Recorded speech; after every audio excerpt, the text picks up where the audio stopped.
On today's edition of the Locked On Florida Panthers podcast, it's a crossover edition of the show where we will be discussing with the hosts of Locked On Red Wings, Scotty Bentley and Brian Fisher, about tonight's matchup between the Florida Panthers and the Detroit Red Wings. And we will have a little bit of clarity on Sasha Barkov's health and whether or not he is going to play on Thursday night. We're going to discuss this next here on the Locked On Florida Panthers podcast. Your Locked On Panthers, your daily podcast on the Florida Panthers. Part of the Locked On Podcast Network, your team every day.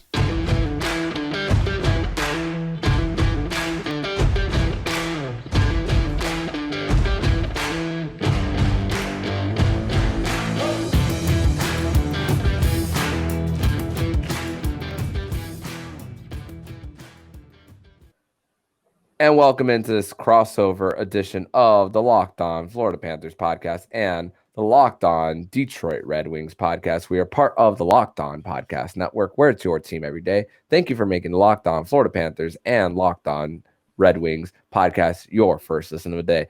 For everyone on the Red Wings feed, let me introduce myself. My name is Armando Velez. You can follow me on Twitter at Monoman12. Follow the show account on Twitter at LO_FLA Panthers. And thankful to be doing another crossover with the two hosts of Locked On Detroit Red Wings, Brian Fisher and Scotty Bentley. What's up, guys? You know, we're ready to roll, man. The Wings have been the boys have been buzzing lately. I'm pumped. We always have really good like crossovers, and has it been a couple of months now, maybe? Yeah. Since the preseason. Did we do one? Yeah, okay. So yeah, pumped to be back. Pumped for this matchup. We just had a really, really crazy, hectic victory over Tampa. And going into Florida right after that is probably a little bit of a tough task, but we'll see. I'm pumped. Yeah, currently sitting third in the Atlantic Division on a tiebreaker because of that win over the Tampa Bay Lightning. So we're currently riding a high, and we're going to try and ride that high as long as possible, hopefully through tonight's game. As for us here at Locked On Red Wings, this will be our Thursday episode. Yeah, Thursday episode for the Panthers feed as well. Of course, the Red Wings are on the third game of their four-game road trip. Wins over Columbus, win over Tampa Bay, where the Red Wings faced a lot of shots by Tampa Bay, and Ville Husso was incredible. And I want to start off with just the culture shift for the Detroit Red Wings. Of course, it was really tough with all the turnover that happened with Detroit. Of course, firing Jeff Blashill. Signing Dominic Kubalik, David Perron, Andrew Kopp, and Ville Husso. Of those guys who has been the biggest contributor as far as contributing to the team's success this year. Well, you said it was really tough with all the turnover. It was actually pretty easy after the way that season ended last year. That's why I was laughing. I was like, we were pumped about it, honestly. We were really happy when it finally happened. Not anything against Jeff Blashill. I mean, as a human, we respect the heck out of him, and he was put in a tough situation. But it was well past time. But if you talk about, the biggest contributor, that's a really loaded question to ask because they've all contributed so well in so many different regards. But I think, we talk about it night in and night out, and you mentioned it, the Red Wings got an incredible game out of Ville Husso, and he continues to be the biggest acquisition, in my opinion, that the Red Wings could have had. They traded for him out of St. Louis for, I think, a third-round pick and signed him to an extension, much like they did with Nedeljkovic the year before. But so far, early in the season, while Nedeljkovic showed flashes of brilliance last year but was a little bit hot and cold, Husso's been nothing if not consistent for the bulk of the games he's played. He's had one or two bad games here, and one of which came on his sixth consecutive start, which he's not used to in his career. He has been absolutely phenomenal. And in that game last night against the Tampa Bay Lightning, he had a goal saved above expected of 3.53. He saved 44 shots on net in that game. And there's tons of contributors. We got to shout out Derek Lalonde too, Scotty, because this is his system that he's running. And so nothing works. It doesn't work without him. But number one is Ville Husso. He's the main reason why you're winning these games. You don't win that game last night. You don't win that game against the Predators 2 weeks ago if it weren't for Ville Husso being Ville Husso. Yeah, Huso is definitely the slam dunk number one answer there. And I think, honestly, there's a really clear number two as well. And Dominic Kubalik has been not only comfortably the best value-wise, the best signing the Red Wings have made, but I would argue he's been one of the best value signings in the entire NHL up to this point in the season. He is producing at an unreal clip and got off to an incredible start when it comes to like goals, just putting the puck in the back of the net. His style of play fits exactly what this team needed. So many times last season, we were just screaming at the TV, like, someone please shoot the puck. And Dominic Kubalik gets off like 5 to 7 a night, like on net a night. Yes. Like he is not afraid to grip it and rip it. And that's exactly what this team needed. And like I said, he's producing at an unreal clip. Until recently, he was at a point a game. He's still around. Yeah. He's still at a point. Still like, and yeah, he's been unbelievable, getting like top 6 minutes, getting first unit power play minutes. He has been an unreal infusion into this offense, and it has been exactly what this team needed. So I would say Huso is definitely not only the biggest acquisition, but probably the biggest sole reason why we find ourselves in the position that we're in the standings. And Kubalik is very much second as well. Yeah, and I think if you want to give one to the defensive side too, I think Oli Mata has been the underrated signing of the offseason for the Detroit Red Wings. You sign him, he is a defensive defenseman. You know what you're going to get out of him. He had a huge offensive resurgence early in the season, but we knew that would taper off. It's kind of tapered off. He's getting secondary apples here and there. But really what makes his value so high is the way they deploy him. They put him on a pair with Phil Peronic, who is a pure offensive defenseman, and they have really leveled each other out, and they have become the best defense. And I'm not joking when I say this, because this is on a team with Mort Seider, reigning rookie of the year. Phil Peronic and Oli Mata are the best defensive pairing on the Detroit Red Wings right now, to the point where they're getting more ice time at the end of the game than Mort Seider and Ben Sherratt, because they've been so reliable. Phil Peronic doesn't have to be afraid to step up and make offensive plays because he knows Oli Mata's behind him. So they've really leveled each other out. And I think if you talk about the best acquisitions at each position, it's Ville Husso, Dominic Kubalik, and Oli Mata. But I mean, all the other acquisitions as well have finally started to kind of come together. Perron started off hot. Andrew Kopp's starting to come into his own. He had surgery in the offseason, so his first game was the first regular season game. It's taken him a while to get back into it after core surgery. Ben Sherratt he's probably the one we're iffiest on, because Ben Sherratt giveth and Ben Sherratt taketh away. But every single piece that they've acquired, even Austin Czarnik, who was a depth forward for the Detroit Red Wings, he was a guy that they signed to stay in Grand Rapids until injuries happened, has come up and scored goals for the Detroit Red Wings. So every single piece that they've acquired has paid dividends so far through the season. And that roster turnover is what has them sitting at 13-7-5 here, a little over a quarter of the way in. Yeah, and you talk about being the giveth and taketh with Ben Sherratt. Of course, Florida Panthers fans dealt with a little bit of it for 20 plus games plus the playoffs. And then you talk about Oli Mata and Hronek, a stay-at-home defenseman versus an offensive defenseman, and then you have that. And then, of course, with all the point production that's coming with the Detroit Red Wings, 3 of the top 5 point getters from what I'm seeing are new acquisitions. So you don't have to rely too much on a Dylan Larkin. You don't have to rely too much on a Lucas Raymond and a Maury Seider as well. But now that the Detroit Red Wings are in a position where they're on a point pace of 100, which Brian tweeted out this morning. As far as I know we're a little bit away from the trade deadline, but the Red Wings have a lot of cap space coming up, and that they could even trade for someone who's under contract for quite a few years. Is there a player in mind, or maybe even like a Bo Horvat or something that they could possibly go after in the trade deadline? I would say a lot of that, honestly, is still to be determined by where they sit in the standings at the trade deadline. I would say that that's definitely not set in stone at the time being. Like, Brian and I have been very open about the fact that early on and coming into the season, we expected this team to be like one of the best teams in the NHL to miss the playoffs, like right on the outside looking in. And if you get to the trade deadline, like if you pull up in February and like the All-Star break and post All-Star break and scoot into the trade deadline and you're still in a playoff spot, then I think what you do at the deadline is vastly different than if we start seeing the decline, somewhat soon and as the winter goes on. So I think, I don't know, not to like cop out of the answer, but I think it's still like too early to tell. And the only reason I say too early to tell is just because we are exceeding expectations so far. And that was like an unplanned for thing. So I think that'll, if we maintain this,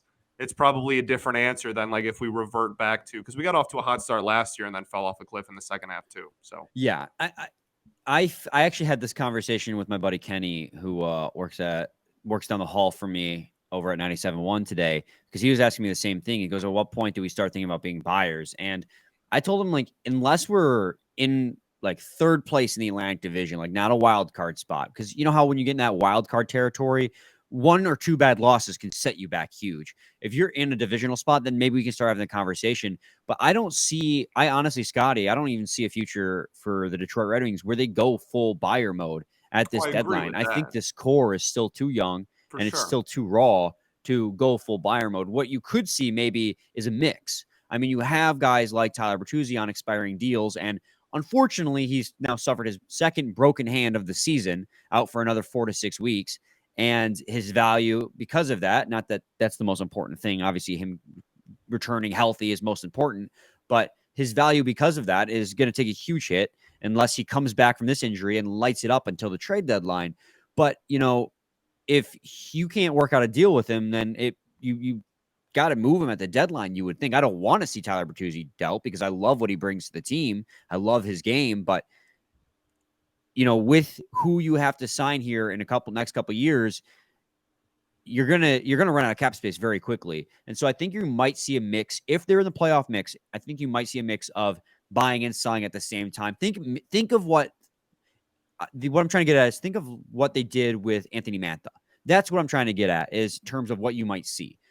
They traded Anthony Mantha away, but they got Jacob Vrana back. So it was a 1-for-1, trading our piece that's not performing for your piece that's not performing. Jacob Vrana has had his own issues off ice, and we hope he comes back whenever he's ready, and he's suffered injuries along the way. We haven't gotten to see a full season of him, but when he does play, he's electric. And so I imagine if we can ever get him for a full 82 season, he can be a major difference maker. So I'm thinking if you're going to do anything at the trade deadline, it's going to be something along those lines. Not a complete sell, but not a complete buy. Probably just looking to revamp the lineup like Steve Yzerman has been doing. Mm-hmm. And Steve Yzerman not making any promises as far as where a team is going to be at a certain point, and doesn't seem to follow timelines. That's for sure. But no, we're going to timeline. Rebuild is over when it's over, is what he says. Yeah, that's for sure. But we're going to transition over to segment number 2, where the guys are going to be asking me some Florida Panther related questions to prepare for this matchup on Thursday night. But first, we're going to tell you all about BetOnline. And BetOnline is your number one source for all your sports betting info, stats, news, and analysis. Get all the latest odds and trends for every professional and amateur league out there, from football, basketball, soccer, esports. We got it all at BetOnline. If you love sports podcasts, you can find those at BetOnline as well. We're the fastest and easiest way to get your betting fix. Head to the website today or use your mobile device to learn more. BetOnline, where the game starts. All right, segment 2, crossover edition between the Locked On Florida Panthers podcast and the Locked On Red Wings. Scotty, myself, and Armando are here, and we're going to talk about your Florida Panthers, Armando. And my number one question is, and we asked you about it during the preseason, and you said that you expected the Panthers to take a small step back this season, trading away Jonathan Huberdeau and Mackenzie Weegar for a much younger Matthew Tkachuk. And my question is this exactly what you were expecting, sitting currently 5th in the Atlantic Division, not too far behind? Granted, you're only 3 points behind third place. It's not like you're that far behind. But has Matthew Tkachuk been all he was hyped up to be? And is this where you were expecting the Panthers to be at this point in the season? I expected to be, as far as standings wise, I was expecting to be still in the top 3, but there's still plenty of time. And haven't gone on a winning streak of 3 games yet this season. So it's just been, you see the Panthers win 2 games and then they're in the number 1 spot in the wild card, then lose a game or 2, and then they're right on the outside looking in, but they're still in that position to still make something happen, to still make a little bit of a run, that they're still going to be in the race towards the end of the season. But as far as Matthew Tkachuk, I mean, he's tied for 5th in the NHL in points with 35. The only guys that he's behind are Nikita Kucherov, Jason Robertson, Connor McDavid, and Leon Draisaitl. And as far as goals per 60 in the NHL, he's in the top 3 as far as goals per 60. So everything that Matthew Tkachuk has just been so joyous to watch. I mean, sure, he is an agitator. That's what you're going to get from Matthew Tkachuk being in front of the net after the whistle, but it brings a little bit of a toughness factor for this team. And one of my favorite things of Matthew Tkachuk's game is like when he's behind the net and nobody knows what move he's going to make next. And also the difference between him and Huberdeau, of Huberdeau being more of a distributor and Matthew Tkachuk. I mean, there's been so many times in game situations where you need a goal and Matthew Tkachuk is right there in front of the net to tip something in. So he's always putting other players in great position as well. I mean, even though Sasha Barkov has been out for the last 6 games, which we have some news on Aleksander Barkov with his father told the Finnish newspaper called IS or is, I don't know how it definitely translates to English, but talking about how Barkov has had pneumonia for the last few weeks, missed the game, tried playing, felt sick against Washington, and then it didn't get better. So the coaching staff felt it wasn't right for him to go on the West Coast trip. But he's been skating a little bit, and he's expected to play on Thursday night against the Detroit Red Wings. So missed the entire road trip. They're coming off a exactly 500 road trip, 2-1 in Western Canada. But they're only 2 games under 500 on the road. And last season, even though this team's not the same as last season, they went almost a month and a half without winning a game on the road. So the fact that they're still treaded water a little bit after a few not so great games in Edmonton and Calgary, even though they could have gotten 2 points out of Edmonton. This Panthers team, when healthy, is still in very great position to make a run. And I mean, Anton Lundell, hopefully he's able to make his return to the Panthers lineup as well. Radko Gudas is still in concussion protocol as well. Patrick Hornqvist is on LTIR. Anthony Duclair has skated individually, but not in a team setting. So it's going to be a little while until he comes back. So it's and the Panthers are up against the cap with $6.4 million of buyout money with Scott Darling and Keith Yandel. So they're doing what they can right now with what they got. And the fact that they're still challenging for a playoff spot, it's just about where I expected, but wish they could be, of course, a little higher in the standings. I was thinking like around 3rd around this time. Sure. Well, I do want to try and, I don't know, as best as you can, I guess, just nail down like a specific reason as to why it's been such a different start to the year than the end of last season was. I mean, obviously last season was, a phenomenal year. And now, I mean, like Brian said, like so far it's, out of the playoff picture if the season ended today. But what would you attribute the biggest reason to that? I don't want to call it fall off yet, because again, there's still so much season left, but like the odds of them having 120 some odd points again are like looking pretty slim. Like what's the I guess just the biggest difference from outside of maybe the trade, like the biggest difference from last year's team to this year's team so far? Well, the Panthers the Panthers average around 4.15 goals a game last year, and of course the goal production isn't there like it was, but they're still around the tops really in the NHL still. It's you can't. The truth is you can't outscore all your problems for the Panthers. Ain't that true? Yeah. So, but now we go to the other side of the puck, where Aaron Ekblad, even though he missed a little bit of time, he's kind of regressed a little bit as far as this season. I've constantly seen him get beat. I believe that maybe he's still dealing with the groin injury that he had in the beginning of the season, so he's regressed a little bit. I mean, with the limited cap space they had, of course, signing Mark Stahl. Of course, you guys dealt with Mark Stahl for a little bit there in Detroit. Great on the penalty kill, valuable minutes on the penalty kill. Still love him. I don't care if he's favorite. washed up. I still love him. Yeah, and him and Eric Stahl as well. I mean, there's a reason why Eric Stahl wasn't in the league last year, but he's also been valuable on the penalty kill as well. But you're asking older guys on minimal deals to try to tread water, but also there's also a factor that these guys in the locker room can teach these guys on how to win. I mean, the front office isn't thinking step back. That's just a narrative that we create, and of course we see the talent on the ice of what's put together. But you know, you have a few veterans there, of course, with a few injuries, and let's address the truth about who has really regressed. It's been Sergei Bobrovsky. He hasn't had the season that he has last year. And Spencer Knight has taken a majority of the starts, even though he got pulled in Winnipeg the other day after giving up 3 goals on 15 shots.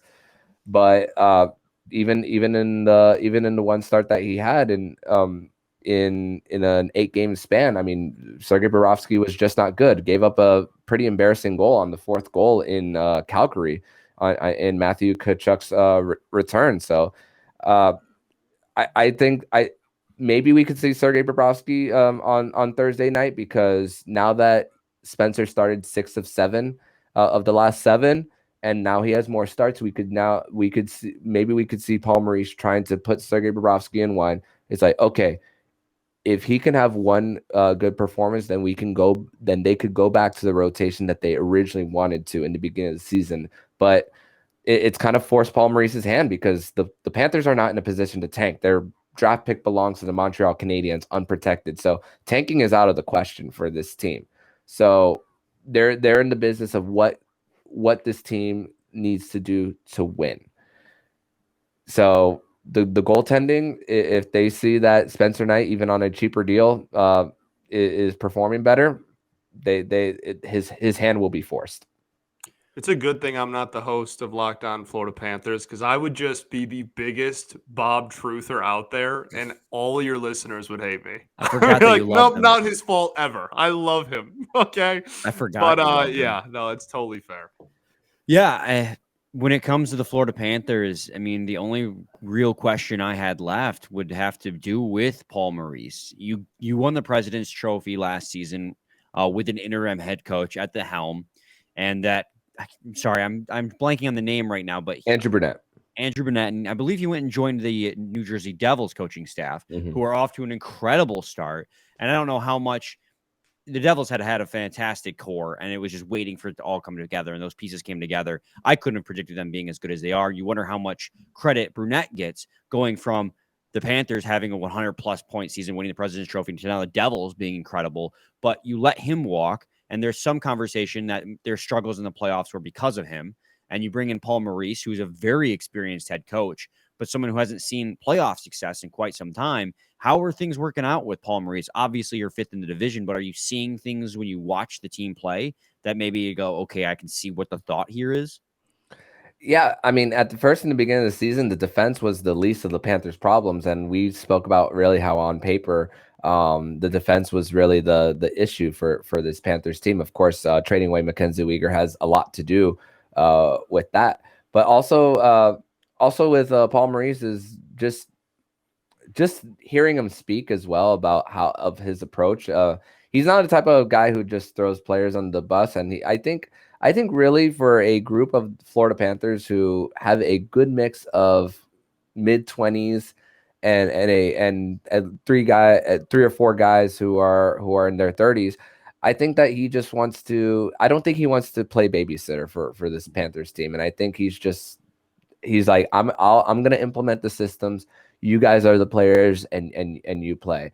And one thing we notice is that even when one person is having a bad game, you'll never see Paul Maurice throw them under the bus. He's not Tortorella. Yeah, he's not your rah type of guy. That's what I've noticed with Paul Maurice, and he's very good at smooth talking the media. That's for sure. And even I've had to like take a step back from hearing him speak, because sometimes, but even with like the non-hockey stuff and him talking about like mental health, like especially on media day, was really great to hear about Paul Maurice. But also just I don't necessarily know. We don't necessarily know everything that happened of like why the relationship with the Jets went wrong towards the end. But maybe it's just a matter of something just got old after a while too. And he even said it, new voice. So, and that's the thing, new voice for this Panthers team, and they wanted the experience. That Bill Zito felt that this team was ready to take that next step, and they said this is an experienced guy, and I feel for Andrew Burnett. But 3 goals in four playoff games against the Tampa Bay Lightning, and with the 4th game, your first time that whole season that you were shut out. Every single game before that, regular season and playoffs, they were not shut out at all. Yeah. So tough ending. And that's what happens when you also go 1 for 31 on the power play in the postseason. So that's really what stung towards the end of that run for the Panthers. Absolutely. And so when we come back, we'll get into the game that is happening tonight by the time all you guys are listening to this, between the Detroit Red Wings and the Florida Panthers. So stay tuned to this crossover edition of the Locked On Florida Panthers and Locked On Red Wings. Welcome back to this crossover edition of Locked On Florida Panthers podcast and Locked On Detroit Red Wings podcast. So Panthers, Red Wings, 7:30, ESPN Plus. Bob Ushichin will be on the call, and Brian Boucher. Did you just say ESPN Plus? Yes, it's an ESPN Plus. Why when our two teams play, is it always on ESPN Plus? It is literally every single time the Red Wings play the Panthers, it's an ESPN Plus game, and it's been like that for 2 years now. Yeah, I guess they just want to. Scotty, I gotta go. Have fun, buddy. We're gonna get shelled. That's what's gonna happen. We're about to get absolutely shelled. Every time we were on ESPN Plus last year, we got obliterated, and half of them were against y'all. So there you go. I'm not expecting that this time around, because this Detroit Red Wings team is just completely different from what it was last year. But as far as the game goes, with I think there's going to be a little bit of rejuvenation for the Panthers, getting their captain back, hopefully. Anton Lundell hopefully coming back as well. With Patrick Hornquist's LTIR space, they don't have to have only just 20 players on their roster now. So that's a good thing, that now you can have a few scratches here and there for the Panthers, because being in that position, even though hopefully it's a 1-season thing for the Panthers, we're feeling the cap, the cap right now for the Panthers. But I think that with this matchup, I think that the Florida Panthers are gonna come out with a win. But I'm expecting Ville Husso to be between the pipes on the other side, especially with 3 shutouts and a 916 goals against average. But I think the Panthers are going to come out desperate after a long road trip. They won't be doing morning skate tomorrow after coming back from a West Coast trip. So they'll be hopefully fresh come Thursday night. How about you guys? Well, I mean, Florida's still a tough team, despite obviously the start to the year and everything. That's still one of the better teams in this division. And I think that if you were to ever have a let-down game from the Detroit Red Wings side of things, it would be this game. Like, if I wish everyone could watch the game against the Lightning, because it was one of the most like high-paced, just honestly electric hockey games that we've seen all year, and that's awesome. And it was a win, and there's nothing bad about that. But the game after can sometimes be a little bit of a letdown game. If it's not, I would be thrilled. Even if it's a close, hard fought, maybe we steal a point or something type of game, like I would be absolutely thrilled. But if there was ever a kind of easing off the gas, like a letdown type of game, it would certainly be after the last two games that the Wings have had. And yeah, I don't know. That ESPN Plus kind of juju is The still curse. in my head too. It's yeah. the Madden curse for the Red Wings. Right. Anytime they're on ESPN Plus. No, but I think that this is a winnable game for the Detroit Red Wings. We talked about going into Tampa and facing the Lightning, and how if the Red Wings just played them close, because the Red Wings have been historically this season very bad at even strength play, 5-on-5 play. In fact, they ranked 25th in the league at expected goals for percentage at 5-on-5. But that has been better as of late. And even in the first two periods against Tampa Bay, they played them close and played them tough. But everything we were afraid of with Tampa Bay came to fruition in period 3 when they got desperate. They put their foot on the gas. Almost and they outshot the Red Wings. Shot period. Outshot the Red Wings 29-7 in the third period. So, and the Florida Panthers are even better at even strength than the Tampa Bay Lightning are this year. They have an expected goals for percentage of like 63. They're third in the league. So, I mean, if the Red Wings want to win this game, they got to play them tough at 5-on-5, as tough as they did against the Vegas Golden Knights, against the Toronto Maple Leafs, against the Tampa Bay Lightning through the first two periods, because they're playing tougher teams now, and these teams aren't going to give them the chance. Now, where I think the Red Wings have the natural edge is on special teams. The Red Wings special teams is, I think, 15th on the penalty kill and 21st on the power play, which doesn't sound all that great, but the Florida Panthers special team so far isn't too hot either. And I think that's probably one of the big reasons why you guys are struggling, because third at even strength for quality shooting attempts is phenomenal. But if you can't score when you're up a man, and you can't stop the other team from scoring when you're down a man, you're going to be put in a tough situation. And the Red Wings have been very good so far this season, especially with Dominic Kubalik in that circle in the power play, at converting on the power play. So I think that this is a winnable game. And I think if they can play your Panthers tough at 5-on-5, I think they'll sneak away with the win.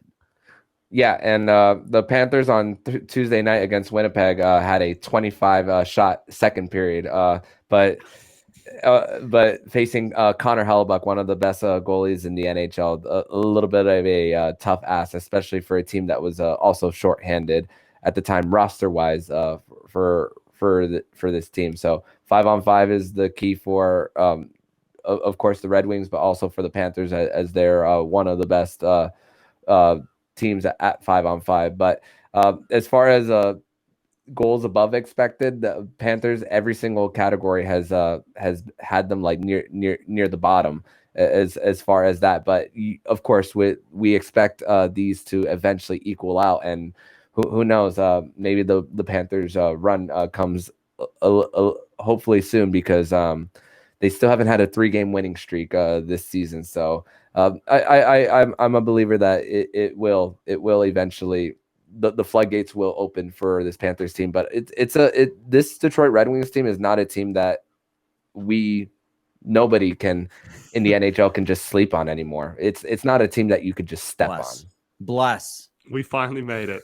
We're no longer slept on. We're no longer everybody's punching bag. Let's go. We took the step forward that everyone thought Ottawa was going to do. Yeah. What are they doing? Let's have another Sens crossover after this. Let's talk turkey with them. Yeah, I mean, and their GM did come out and say rebuild's over, and oof, and that's why you don't say it. Chris Ilitch, of the owner of the Tigers and the Red Wings, said the same thing about the Tigers last year. Stop. You never say the rebuild's over. Stop. I'm not blending work right now. All right, we're focusing on hockey. You don't say the rebuild's over. It doesn't work. Oh man. But guys, this was great. Doing another crossover with you guys. Of course, always entertaining. Between you two, of course, the bickering of course, the friendly bickering, of course, that you guys. That's what we want them to think. Ridiculous. Scotty and I hate each other. Yeah. FYI. But tell everybody on my feed where they can find you and your work online.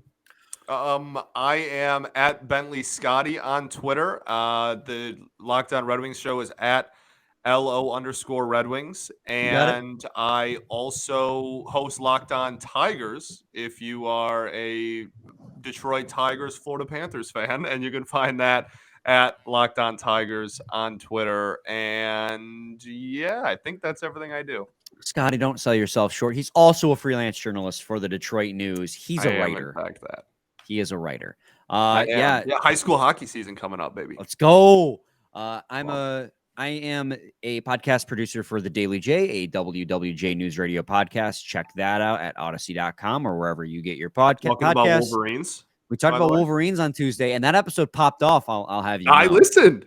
Thank you. I appreciate that. It was good. And you can find me on Twitter at Brian Fisher WWJ, and that's about it for me. Yeah, and since on my feed it's a South Florida show, if you like Miguel Cabrera, make sure you go to Locked On Tigers as well, so that you could hear Scotty cover Miguel Cabrera's last season in Major League Baseball as he says farewell after getting 3,000 hits last season. Now it's the goodbye for Miguel Cabrera. But people on the Detroit Red Wings feed can find me on Twitter at Monoman12. Follow the show account on Twitter at LO_FLA Panthers. And of course, maybe help the subscribers on YouTube on my end. But gentlemen, it's been great, and thank you once again. And can't wait for the next one. Absolutely, it was a blast, Armando. Thanks for having us. Appreciate you. And if you like what you're hearing, please subscribe to the podcast to be notified every single time the Locked On Florida Panthers podcast jumps into your podcast feed. Don't forget to also subscribe to the other shows on the Locked On NHL network, including Locked On NHL, Locked On Fantasy Hockey with Flip Livingstone and Steel Roden, and Locked On NHL Prospects. Thank you for making the Locked On Florida Panthers podcast your first listen of the day. And for your second listen of the day, make sure to listen to today's episode of Locked On Sports Today. Locked On Sports Today gives you a daily 20-minute or less podcast on the entirety of the sports scene with exclusive interviews and the take of the day. Locked On Sports Today, available on the Odyssey app, YouTube, or wherever you get your podcasts. So I'm Armando Velez, signing off. And you've been listening to the Locked On Florida Panthers podcast, part of the Locked On Podcast Network, where it's your team